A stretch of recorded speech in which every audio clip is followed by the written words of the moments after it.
So I was recently recataloging some old Nintendo games, and I came across this obscure little title for the original NES. Wall Street Kid. Now, your reaction is probably the same as mine. Did they really make a video game about being a fucking stockbroker? You are damn right they did. I am holding it in my hand. I used to play this game as a child.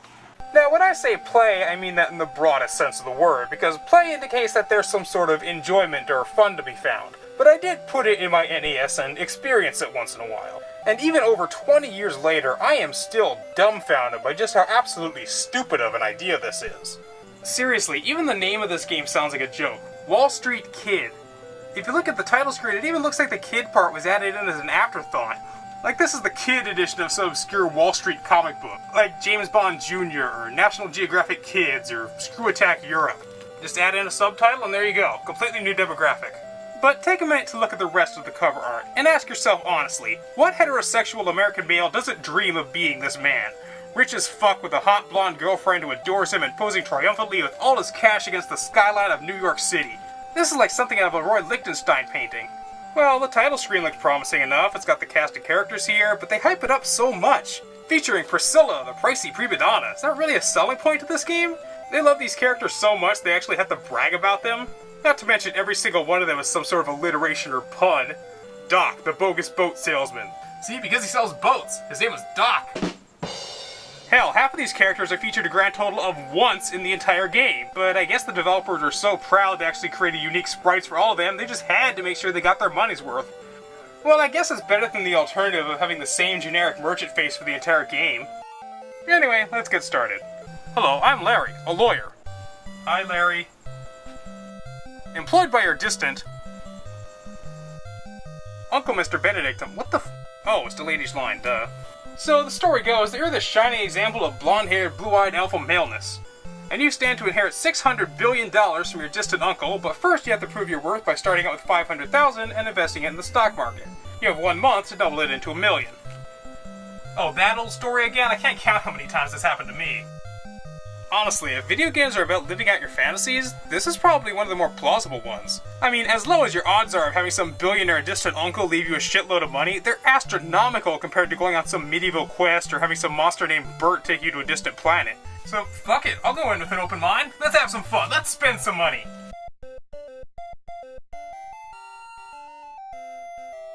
Okay, what the hell is this? I guess this is your office in what I assume would be Wall Street? I mean, it looks alright for NES standards, I suppose. It's about comparable to something like Deja Vu or Uninvited, but it's all just eye candy. If it weren't for this screen, the entire game would be text-based.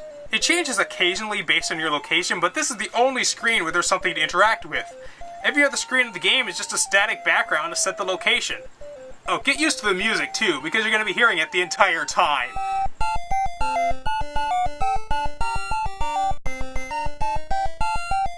It's happy enough, but after hearing it loop for the bajillionth time, you're gonna just want to mute the whole thing. Ah, sweet silence. You only have like 8 things you can interact with, the 2 most important ones being the computer and the clock. The computer lets you buy, sell, and research various stocks you'll be using over the course of the game, which are all such gloriously bad modifications of real-world companies, you can't help but get a chuckle out of them. Boeing, Marinot Hotels, Rattel Toys, YBM, and Yapple Computers. Obviously, they couldn't get the actual company names due to copyright reasons, but if that was the case, why not just make up your own? I guess they wanted them to be somewhat memorable. My personal favorite is Carnivore Cruise Lines. I don't know, I just have this vision of hungry sharks and alligators running a cruise ship and then eating the passengers once they get out to sea. So you may ask yourself, what else is there to do in this game? Well, you're looking at it. Yeah, get used to the screen because you know what? This is it. This is where you're going to be spending 95% of your time. There's a couple of other icons at the bottom, so I guess we'll check those out. Okay, so the dollar sign takes us to the bank, and holy shit, it's Ruth! The woman from the cover of the game! The character they were so proud of, they decided to give her top billing over even Larry the lawyer! Yeah, okay, sure, yes, Ruth, I would like a loan, please! Wait, no collateral? Okay, so that place is completely useless. Let's try the question mark area then. Oh, hey, it's Stanley! Stanley, help me out, man. What the fuck am I supposed to do in this game? What, $500? Okay, fine. Here, what's your big special news? Stocks are money which a company divides into shares. Buying stock in a company makes you part owner. By becoming a stockholder means you can attend stockholder meetings. Well, thanks for the crash course. I'm sure that'll come in handy. Oh, wait, no, it won't, because none of this ever happens in the fucking game. You spend the entire game staring at this one set of pages, viewing stock reports, reading bulletins, buying shares, selling shares, just trying to make enough money to make your target by the deadline. The only person who's actually worth anything is Connie, who sells you insider trading tips for $1,000 a pop. Which I'm pretty sure is illegal, but kids these days can be blue-collar criminals and blow up a police station with a rocket launcher. Well, it's a little white-collar crime for a change. If it's your first time playing, you're going to want to go into the option on the computer and read up on all the different stocks. Most of this information is completely meaningless, essentially useless backstory for the fake companies based on the real-world counterparts. See, they're called Centipede, and they make construction equipment. Not Caterpillar, but Centipede. But one piece of information that actually is important is right here. Every one of the companies is either cyclical, growth, speculative, or blue chip. But this information is not shown anywhere else in the game, so what you'll want to do is go through every one of the 20 companies and write down their category for future reference. Are we having fun yet? Every week, 2 of the types of stocks will be on their way up, and the other 2 will be on their way down, which is why you want to have written down what each stock is. For the most part, you want to try to buy as many shares of the cheapest stock of the correct type as possible, since they'll be worth more when they go up. Blue chips are usually way too expensive to turn much of a profit, and from that point on, it's honestly just a matter of luck.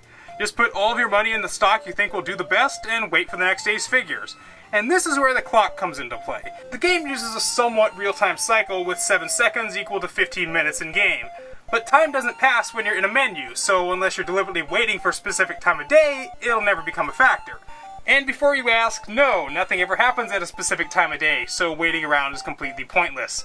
Everything either happens immediately at the start of the day, or in one case, immediately at the end of the day. The only function the clock serves is to click on it to advance immediately to the next weekday, which you'll be doing almost every time. So you read the paper, check your stocks, buy and sell, click to go to the next day, rinse and repeat. Sometimes you actually get lucky and you have nothing to do that day except click the clock to continue. You know, it's so nice when a game rewards you by not requiring you to play it. But all this time doing nothing but watch the clock will eventually wreak havoc on your health and social life, indicated by the flowers and whatever the fuck this thing is, some sort of heart monitor? The more black it turns, the worse your condition is, so you have to make sure you click on it once in a while to keep yourself healthy. Let's go swimming. Wait, what? Didn't I read the paper? Oh, poison chemicals. Right.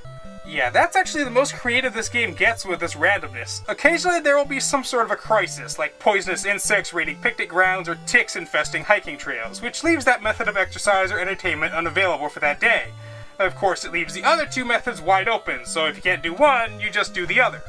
You really don't even need to bother with dating or exercise for the most part. I actually made a conscious effort to neglect my health as much as possible, and it didn't even become a problem until about 2 months into the game. There's not even a weightlifting or swimming minigame that you have to do well at. All you do is click the option and there you go.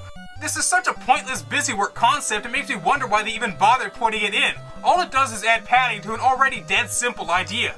Your girlfriend can be especially ignored because she's constantly calling you up to ask you to go shopping with her. Not to be confused with the shopping that counts as a date, takes 4 hours, and doesn't actually cost you anything. No, this shopping actually involves going to a place other than the office and picking between 2 options. If you're like me, you like to buy the most expensive one out there just to shut her up. Here, have a poodle.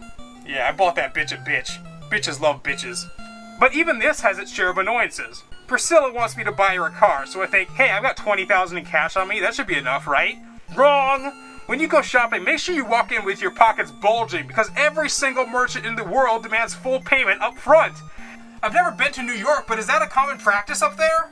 Seriously, I literally have over $1 million in the stock market right now. I could have the money for you in 48 hours, but no, it's either pay now or fuck off. So I can't afford her a new car and she dumps me because of it. Blonde-haired gold-digging bitch. So I guess it's time to enter a password and try again, but oh my god, my eyes! Look at the size of this fucking password! I never really had a problem with passwords, but look at this beast! The entire alphabet, every number from 0 to 9, and 3 symbols, and if that wasn't enough, they added the entire alphabet again as black letters on a white background for a grand total of 65 possible characters and 52 digits in the passwords. If you do the math, that's 65 to the power of 52, or 1.86 untragentillion combinations! I don't even know if I'm pronouncing that correctly! And that's about the extent of this game. Maybe if you get really into it and take the time to study all of your options and try to make the best choices possible, you can have some fun with it. But this is easily one of the most repetitive, uninvolving, and boring video game simulators I've ever played.